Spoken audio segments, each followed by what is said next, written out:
Capitalismo, capitalistas, burguesias e o liberalismo. Porque é comum se confundir o capitalismo, que é apenas um sistema econômico, com a ideologia que o rege, o liberalismo. O que caracteriza o maior erro cometido pelas pessoas em se dizerem capitalistas, quando, na verdade, deveriam afirmar que são liberais. A principal característica que diferencia o capitalismo de outros regimes econômicos é que o fator capital, o qual, por sua vez, consiste não apenas no dinheiro propriamente em si, mas em todo e qualquer ativo financeiro, se faz capaz de gerar ainda mais riquezas e valor agregado. Desse modo, a grande diferença do capitalismo para outros modelos econômicos que vigoraram anteriormente na história humana é a reunião de três fatores de produção como fontes geradoras de riqueza: terra, capital e trabalho. Assim, enquanto no sistema primitivo, o que predominou na criação de riquezas foi o trabalho escravo, no sistema feudal ocorreu a junção dos fatores terra e trabalho. O trabalho que, por sua vez, não era mais escravo, embora a escravidão não tivesse deixado de existir, principalmente fora da Europa, se deu em maior parte através de serviços prestados por servos aos senhores nobres feudais, proprietários de terra, pelo direito de residirem em seus feudos. Já o mercantilismo, antecessor do capitalismo, se caracterizou pela interação de outros dois fatores de produção, sendo eles trabalho e Estado, pois o principal foco era a acumulação de riquezas destinadas às monarquias absolutistas modernas, as quais haviam se profissionalizado, criando uma burocracia especializada com a qual puderam estruturar exércitos capazes de dominar novos territórios em outros continentes. Com o tempo, surgiram as primeiras empresas privadas, conhecidas também como companhias majestáticas, as quais funcionavam por meio de autorizações privilegiadas, mediante concessão, cuja finalidade era trazer as riquezas extraídas das novas terras recém-descobertas para a posse das coroas europeias.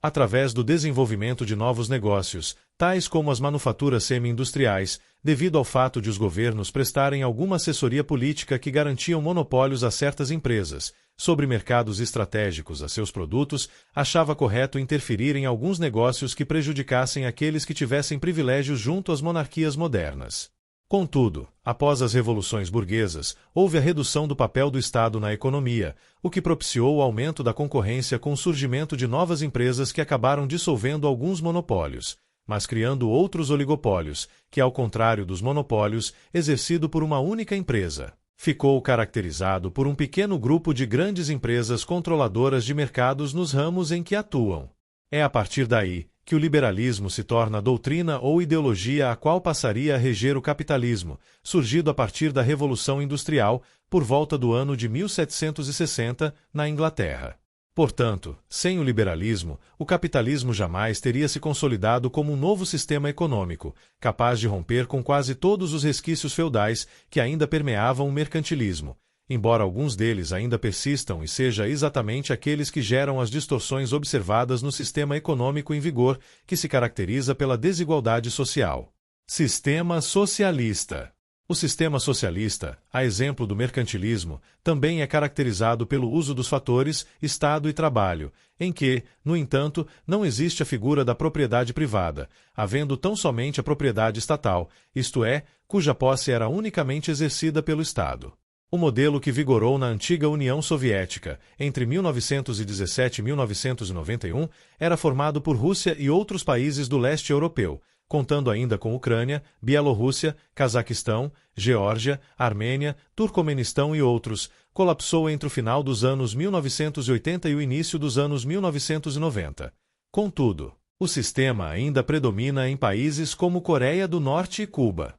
A China, apesar de ser considerada uma economia socialista, modernizou tanto sua dinâmica econômica que passou a adotar um modelo misto entre socialismo e capitalismo, onde há inclusive a figura da propriedade privada, predominando elementos de uma economia de mercado, vindo a se tornar com isso a segunda maior economia do mundo, mas que politicamente ainda permanece forte na organização comunista, que é um desdobramento do socialismo. Capitalismo na atualidade. Hoje, o sistema capitalista é o modelo de organização econômica que predomina em 99% dos países do mundo, e está ancorado na ideia da livre iniciativa, da propriedade privada e do trabalho assalariado, tendo a participação dos governos nacionais como principais parceiros dos empreendimentos privados, geralmente na forma de subsídios. Apesar de também se caracterizar por conceitos tais como economia de mercado, inovação tecnológica e livre concorrência, o capitalismo apresenta distorções,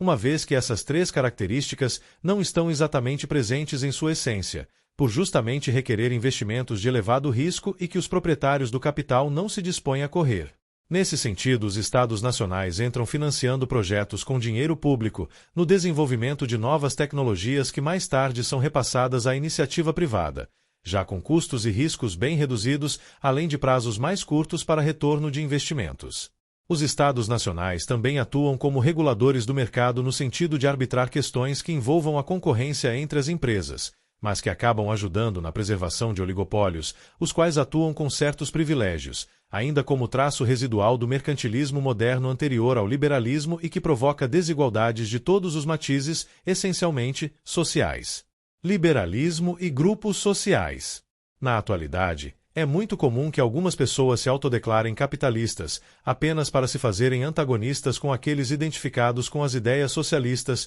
No entanto, o uso do termo capitalista para se definir como alguém que defende o capitalismo não é correto, pois a expressão está mais associada a uma condição ou situação que propriamente um posicionamento político e ideológico. Nesse sentido, ao se afirmar como capitalista, uma pessoa corre o risco de se fazer rica, sem ter posses materiais que lhe garantam esse status. Contudo, trata-se de um contexto no qual, onde se um indivíduo deseja se manifestar favorável a tudo o que caracteriza o capitalismo como tal, se faz como mais apropriado que se autorrefira como liberal e não como capitalista, pois capitalistas são aqueles que exercem algum controle sobre os fluxos de capitais ou ao menos, em um ou dois, dos três fatores de produção que caracterizam o capitalismo. Dessa forma, o que temos ainda, como outra característica do capitalismo contemporâneo, são os grupos sociais, os quais diferem das classes sociais, pois estes últimos se referem a faixas de renda específicas que as definem, enquanto grupos sociais obedecem a parâmetros mais genéricos. Nesse sentido, para ilustrarmos melhor os agentes econômicos que compõem o capitalismo, podemos dividir a sociedade entre burgueses e capitalistas. Os capitalistas, como já abordamos anteriormente, são essencialmente aqueles que possuem algum controle sobre um ou três fatores de produção que caracterizam o capitalismo. Já os burgueses são aqueles que apenas exercem atividades econômicas, sem nenhum controle sobre qualquer um dos fatores de produção.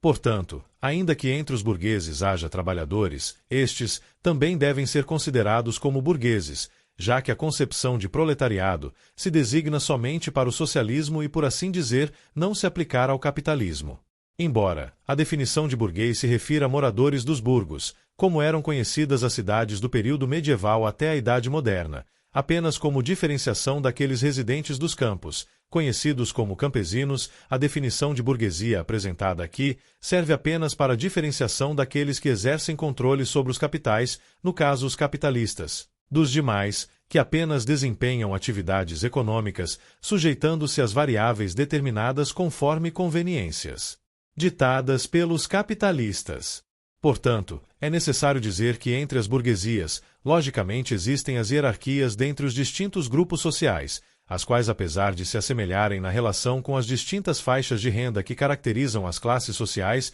apenas servem para desempenhar papéis inerentes a cada agente econômico que compõe ou faz parte do sistema capitalista. Desse modo, temos os pequenos burgueses, a média burguesia e a alta burguesia. Estas são as distintas subdivisões burguesas, enquanto grupos sociais que se diferenciam dos capitalistas, aqueles os quais são os verdadeiros controladores do capitalismo. Assim sendo, é seguro dizer que o tão propagado 1% mais rico da população global se trate do grupo social, o qual pode ser denominado como capitalistas, enquanto todo o restante se trate apenas de burgueses. É dentro dessa dinâmica do 1% mais rico que mora a maior distorção do capitalismo, por certamente conter elementos do feudalismo que predominam ainda hoje no atual sistema econômico vigente. Algo que ficou latente, conforme sugerido no estudo do economista francês Thomas Piketty publicado em seu livro, O Capital no Século XXI de 2014, onde ele e sua equipe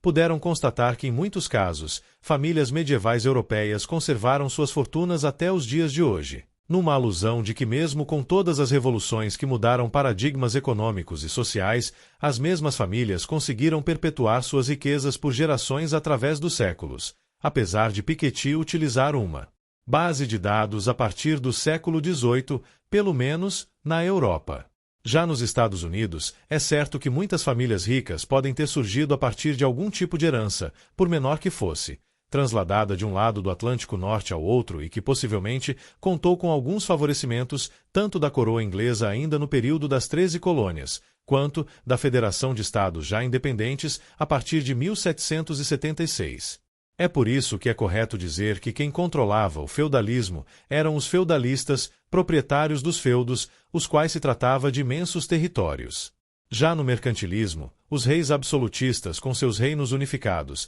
e que detinham todo o poder para si, concediam, porém, privilégios de grandes e lucrativos negócios apenas aos seus favorecidos da corte, os mercantilistas. Um acontecimento o qual sugere que os antigos senhores feudais passaram a ser mercantes ou mercadores, já que o comércio internacional ganhou propulsão após o desenvolvimento das navegações e a descoberta de novos continentes. Portanto, os feudalistas que controlavam o sistema feudal muito possivelmente tiveram em seus descendentes os mercantilistas dominadores do mercantilismo, e é certo dizer que, como seus herdeiros, diretos ou não, os capitalistas seriam aqueles que verdadeiramente dominam o sistema capitalista na atualidade. Nesse contexto, o que resta a um burguês, admirador ou entusiasta do capitalismo, é se dizer liberal e não um capitalista, pois somente o liberalismo poderá, enquanto ideologia, nos libertar de contextos econômicos ainda muito associados a peculiaridades feudais, o que ainda permite a 1% mais rico